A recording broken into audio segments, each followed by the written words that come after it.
सबको मेरा नमस्कार। अभी तक दिल्ली में टोटल 97 केसेस हुए हैं। इन 97 केसेस में 5 ठीक होके घर चले गए, 2 लोगों की डेथ हो गई थी। इनमें से एक व्यक्ति बीच में ही सिंगापुर चले गए थे। 89 केसेस बचे हुए हैं। इन 89 केसेस में एक पेशेंट वेंटिलेटर पे है। तो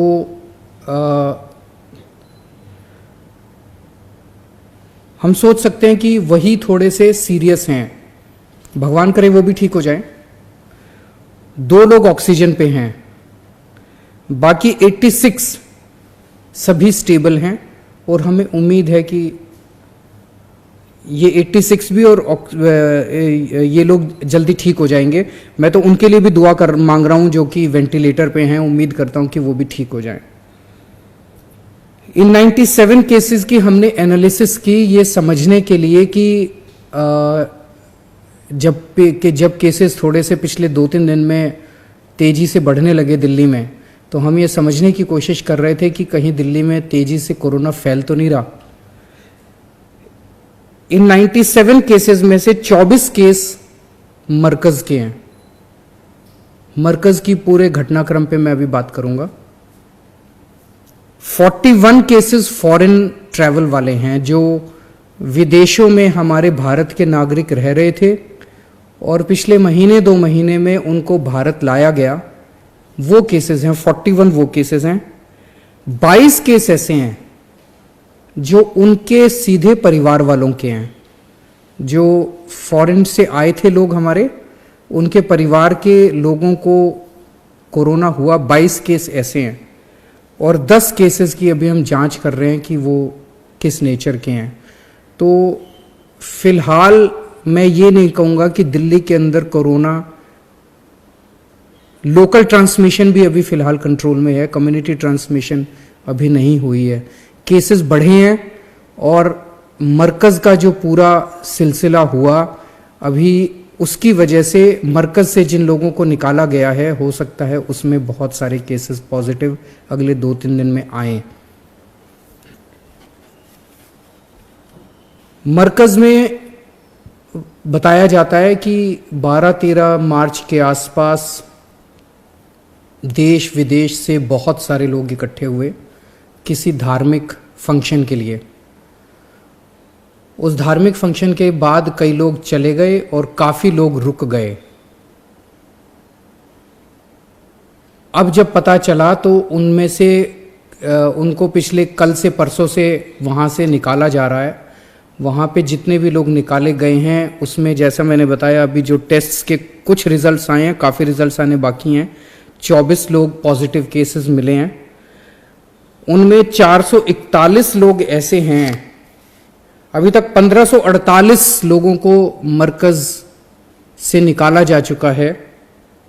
उन 1548 में से 441 सिम्टोमेटिक थे, मतलब उनमें सिम्टम्स थे। किसी को खांसी थी, किसी को बुखार था, इस तरह के सिम्टम्स थे, कोरोना के सिम्टम्स थे। उन 441 को अस्पतालों में पहुंचा दिया गया है। उनके सबके टेस्ट्स हो रहे हैं। इसके अलावा 1107 केसेस उनको क्वारंटाइन के लिए भेज दिया गया। इनमें सिम्टम्स नहीं थे, इनको क्वारंटाइन के लिए भेज दिया गया। एक चीज मैं कहना चाहता हूं कि ये ऐसी बीमारी है जिसने पूरे विश्व को अपनी चपेट में ले लिया है। बड़े बड़े विकसित देश नहीं बचे।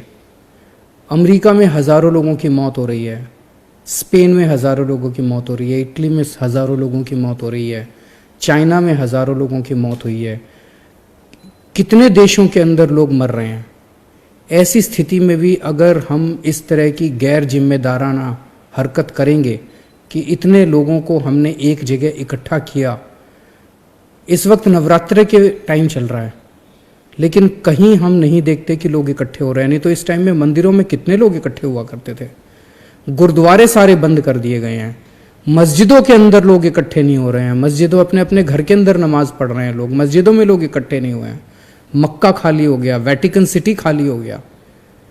ऐसे में इस तरह की इतनी बड़ी गैदरिंग करना बिल्कुल गलत था। आप सोच सकते हैं कि इससे कितने, यहां से बताया जा रहा है कि कई सारे लोग निकल के देश के अलग अलग हिस्सों में चले गए। कितने लोगों को इससे नुकसान हो चुका होगा, ये सोच के भी डर लग रहा है। भगवान ना करे ऐसा हुआ हो। तो मैं सभी रिलीजियस लीडर्स से, सभी लोगों से अपील करना चाहता हूं हाथ जोड़ के, ऐसी हरकत मत कीजिए। चाहे किसी की धर्म के हो, सभी इंसान हैं और हर इंसान की जिंदगी प्यारी है। तो इस मामले में कल शाम को ही दिल्ली सरकार ने एलजी साहब को लिखा था कि इस मामले में एफआईआर दर्ज की जाए। मुझे पूरी उम्मीद है कि एलजी साहब तुरंत जल्द इस पे आदेश दे देंगे। और मैं सुन रहा था कि कई लोग कह रहे हैं कि इतनी तारीख को इस अफसर को चिट्ठी लिखी गई थी, उसने एक्शन नहीं लिया, इतनी तारीख को इस अफसर को चिट्ठी लिखी गई थी। अगर किसी भी ऑफिसर की कोताही मिलती है, उसको भी नहीं बख्शा जाएगा, क्योंकि ये जो पूरा का पूरा सिलसिला हुआ है, ये बहुत ही गलत है, बहुत गलत है। कितने लोग जो अंदर मौजूद थे, उनकी जिंदगी के साथ खिलवाड़ हुआ है। वहां से निकल के कितने लोग देश भर में गए।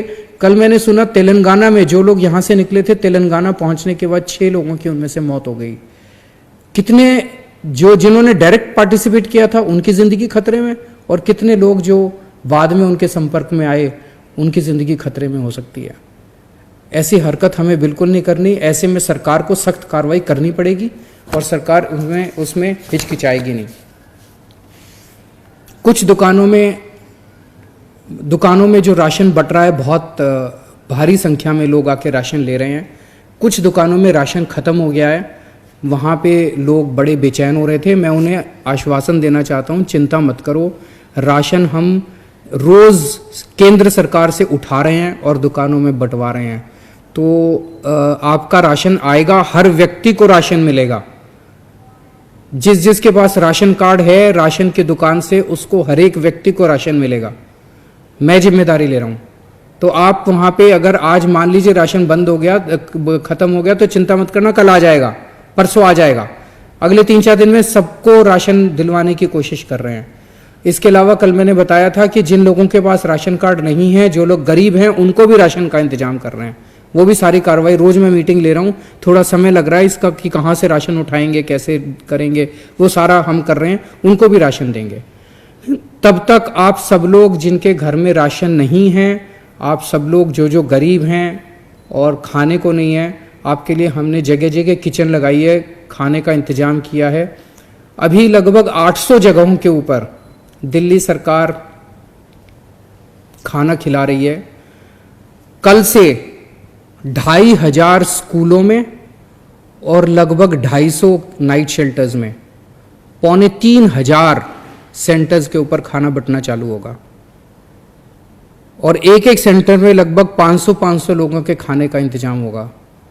तो आज तक हम लोग 3.5 से 4 लाख लोगों को खाना खिला रहे थे डेली।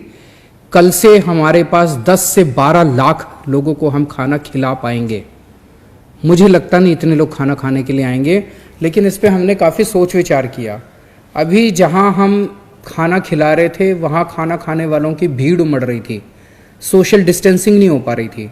तो हमने सोचा इसको बहुत ज़्यादा सेंटर बना देते हैं। तो लगभग 3500 सेंटर्स में कल से खाना मिलेगा।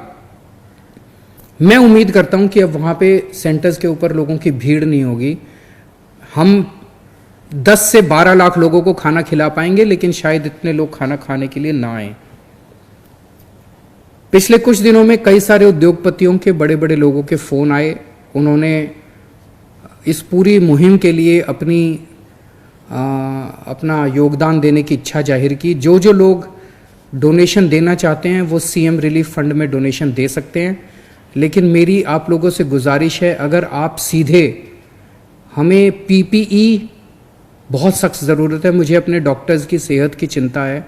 हम कोशिश कर रहे हैं ज़्यादा से ज़्यादा पीपीई, सरकार भी खरीद रही है, लेकिन अगर आप भी कहीं से अगर खरीद के सीधे पीपीई दे सकते हैं, या वेंटिलेटर दे सकते हैं, या टेस्टिंग किट्स दे सकते हैं, इन 3 चीज़ों की इस वक्त सख्त ज़रूरत है। हम भी कोशिश कर रहे हैं इधर उधर से लेने की, ला रहे हैं, लेकिन अगर आप भी खरीद के दे सकते हैं तो आप हमें ज़रूर सीधे खरीद के दे सकते हैं। आप सुखी रहें, आप स्वस्थ रहें, ऐसी मैं प्रभु से कामना करता हूँ। बहुत बहुत शुक्रिया। E5 ਚੈਨਲ ਪੰਜਾਬੀ ਹੁਣੇ ਸਬਸਕ੍ਰਾਈਬ ਕਰੋ, ਬੈਲ ਆਈਕਨ ਤੇ ਕਲਿੱਕ ਕਰੋ।